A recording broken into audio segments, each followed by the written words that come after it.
झटपट मराठी सिरियल ह्या चॅनलमध्ये तुमचे अगदी मनपूर्वक स्वागत करते. हळद रुसली कुंकू असलं ह्या मालिकेच्या आजच्या भागामध्ये आपली भक्ती जी आहे ती कृष्णाला बोलते की खरोखर तू मला खूप आनंदाची बातमी दिलेली आहे आणि मी आणि दुष्यंत सरकार बघ आता कसं डान्स करतो तो, असंही कृष्णा जे आहे ती या भक्तीला बोलत असते. दुसरीकडे आता हा दुष्यंत जो आहे तो या पूजाला बोलतो की माझं आयुष्य जे आहे ते पूर्णपणे बदलून गेलेलं आहे. माझ्या आयुष्यात मी एकटा नाही तर माझे बायको जी आहे कृष्णा तिची माझ्यावरती जबाबदारी आहे. त्यामुळे मी आता तिला असं दुःखात बघू शकत नाही, तिला सोडू शकत नाही, असं हा आपला दुष्यंत जेव्हा पूजाला बोलतो तेव्हा पूजाचा चेहरा खूप बघण्यासारखा झालेला असतो. गौतमी तू म्हणजे माझा एक भूतकाळ आहे. त्यामुळे आता आपण झालं गेलेलं सर्व काही विसरून जाऊ आणि नव्याने पुढचे आयुष्य जगू, असं. पण जेव्हा आता हा दुष्यंत बोलत असतो तेव्हा इकडे पूजा ही गुपचूप ऐकत असते. दुसरीकडे आता कृष्णा जे आहे ते या भक्तीला बोलते की मी दुष्यंत सरकारला घेऊन घरी येते आणि पूजाला मात्र काही सांगू नको, कारण सरप्राईज देऊ आपण तिला हे, असं. पण इकडे कृष्णा जी आहे ती भक्तीला बोलते. भक्ती बोलते की चालेल, ठीक आहे, काही प्रॉब्लेम नाही. आता इकडे कृष्णा बोलते की आपण लग्नाचे ताशेच वाजवायला घेऊयात. तर इकडे भक्ती बोलते की हो, काही प्रॉब्लेम नाही. त्यानंतर कृष्णा फोन ठेवते आणि आपल्या मनाशी खूपच खुश होऊन हसत असते. दुसरीकडे दुष्यंत जो आहे तो गौतमीला बोलतो की मला माहीत आहे तुला माझा खूप राग येत असेल, परंतु माफ कर मला गौतमी. माझ्या मनामध्ये कदाचित आयुष्यभर ही अपराधीपणाची भावना जी आहे ती राहील. मला ह्या खूप मोठ्या अपराधाची शिक्षा जी आहे ती मला मिळाली आहे, असं दुष्यंत रडतच या गौतमीला बोलत असतो. नंतर इकडे दुष्यंत हा गाडीमध्ये बसतो आणि लगेच तेथून जाऊ लागतो. ही गौतमी जी आहे ती खूप या दुष्यंतला डी प्लीज तू असं काही करू नको, डीज तू मला सोडून जाऊ नको असं म्हणत असते. परंतु दुष्यंत काही ऐकायला तयार नसतो. दुष्यंत आता तेथून गाडी चालू करून निघून जातो. आता ही पूजा जी आहे ती खूप मोठमोठ्याने डी डी असं म्हणत असते. इकडे कृष्णा आपल्या मनाशी बोलते की हे अजून का नाही आले, मी त्यांना कॉल करून बघू का, असं. पण इकडे ही कृष्ण आपल्या मनाशी बोलत असते. तेवढ्यामध्ये गाडीचा आवाज कृष्णाला येतो. कृष्णा बोलते की ताट वाढून घेते, त्यांना भूक लागली असेल, असं म्हणून कृष्णाही घाई दुष्यंतसाठी जेवणाचं ताट बनवत असते. तेवढ्यात आता दुष्यंत घरात येतो. कृष्णा बोलते की काय हो, आलेत का? तुमच्यामध्ये जो काही गैरसमज झाले होते ते व्यवस्थित झाले का? तुमची मैत्रीण कशी आहे हो? असे खूप काही प्रश्न कृष्णाही दुष्यंतला विचारत असते. कृष्णाला दुष्यंत बोलतो की तू गुपचूप बसते की नाही? तेव्हा कृष्ण बोलते की बरं जाऊ द्या, नका बोलू माझ्याशी, तुम्ही जेवण करा, इथेच हातपाय धुवा आणि इथे जेवायला बसा, असं कृष्णा दुष्यंतला बोलते. त्यावर दुष्यंत बोलतो की काय जेवण जेवण चाललंय ग, तुला काही दुसरं सुचत नाही का? तर कृष्णा लगेच बोलते की तुम्ही असं का बोलता? तेव्हा इकडे दुष्यंत बोलतो की जरा वेळ गप्प बस ना, आणि मला भूक नाही जेवायला लगेच. तर कृष्णा बोलते की मी काय केलं, तुम्ही माझ्यावर का चिडताय?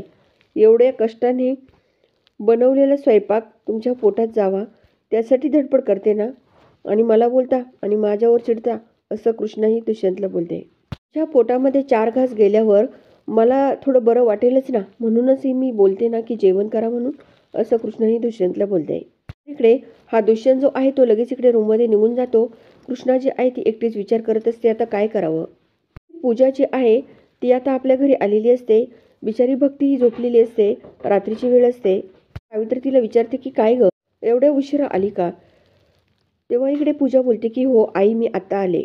तर सावित्री तिला आतमधल्या रूममध्ये घेऊन जाते आणि बोलते की काय ग, इतका वेळ का लागला तुला घरी यायला, काय झालं, काय म्हणाले ते दुष्यंत सरकार, असं. पण इकडे सावित्री या आपल्या पूजाला विचारून घेत असते.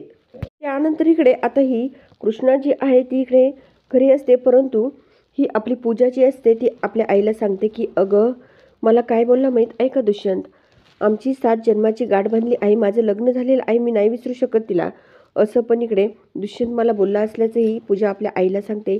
सावित्री तर डोक्यालाच हात लावते. सावित्री बोलते की आता काय करायचं? त्यानंतर इकडे सावित्री बोलते की अगं तुमचं तर प्रेम होतं ना, मग तो विसरला का ते प्रेम? पूजा बोलते की तो किती जरी त्याचं प्रेम विसरला तरी मी त्याला प्रेम विसरून देणार नाही आहे, त्याला माझ्या आयुष्यात पुन्हा यावंच लागेल आणि त्यासाठी मी माझी पुढची चाल खेळणार आहे, असं. पण इकडे ही पूजा जी आहे ती या आपल्या आईला सांगत असते. दुष्यंत जो आहे तो इकडे घरामध्ये बेडवरती येऊन बसलेला असतो आणि तो थोडासा विचार करत असतो, कारण त्याला सर्व काही या आपल्या गौतमीच्या आठवणी ज्या आहेत त्या सर्व आठवत असतात. ती कशी बोलली, काय बोलली, हे सुद्धा सर्व या दुष्यंतला आठवत असतं. त्या जवळ येण्याचा खूप प्रयत्न करत होती हे सुद्धा सर्व दुष्यंतला आठवतं. डोक्याला हात लावून डोळे झाकून बसतो. त्याला खूप वाईट वाटत असतं. खरोखर आपण आता लग्न केलंय त्यामुळे नाही, पूजाचा विचार आपण करायचाच नाही असं त्याचं मन त्याला सांगतं. इकडे दुष्यंत हा बेडमध्ये झोपायला गेलेला असतो, परंतु तो विचार करतो की कृष्णा का नाही आली झोपायला अजून, कुठे गेली की काय निघून असा प्रश्नही आपल्या दुष्यंतला पडतो आणि तो पुन्हा तिला बघण्यासाठी इकडे किचनकडे येतो.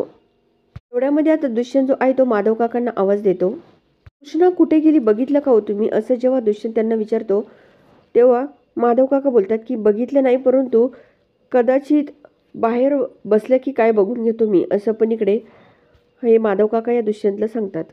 टेबलवर 2 ताटं जी वाढलेली असतात ती आपल्या दुष्यंतला दिसतात. दुष्यंत बोलतो की 2-2 ताटं कशाला वाढून ठेवली. तेव्हा माधव काका बोलतात की अहो त्या तुमच्यासाठी जेवायला थांबल्या आहेत. तेव्हा इकडे दुष्यंत बोलतो की हो का, बरं थांबा मी बघतो तिला विचारून कुठे आहे ती बघतो, असं पण दुष्यंत बोलत असतो. तिकडे ही आपली कृष्णा जी आहे ती बाहेर गॅलरीमध्ये आलेली असते आणि तिथे ती बसलेली असते. तेव्हा आता दुष्यंत जो आहे तो आपल्या ह्या कृष्णासाठी ताट घेऊन येतो आणि तिच्याजवळ बसतो. हा दुष्यंत जो आहे तो कृष्णाला बोलतो की प्लीज कृष्णा जेवण करून घे. आता कृष्णा बोलतो की नाही मला नको जेवण. तो की असं करू नको, प्लीज 2 घास खाऊन घे.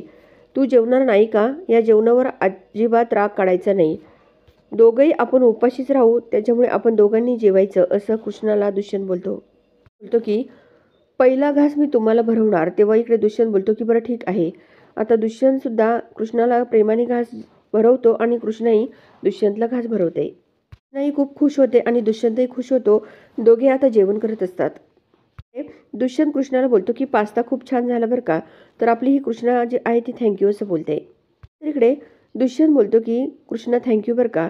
तेव्हा इकडे ही कृष्णा बोलते की कशामुळे हो. अगं आज तुझ्यामुळे माझ्या मनावरचं खूप मोठं ओझं जे आहे ते उतरले, त्यामुळे थँक्यू, बाकी काही नाही, असं हा दुष्यंत जो आहे तो कृष्णाला बोलतो. मी माझ्या मैत्रिणीची माफीसुद्धा मागितली आणि तुझ्यामुळे फक्त. तेव्हा कृष्णा बोलते की बरं ठीक आहे, काही प्रॉब्लेम नाही. तर मित्रांनो आता नेमकं पुढे काय होणार आहे बघण्यासाठी चॅनलला जरूर सबस्क्राईब करा, लाईक करा आणि व्हिडिओ बघितल्यामुळे अगदी मनापासून धन्यवाद.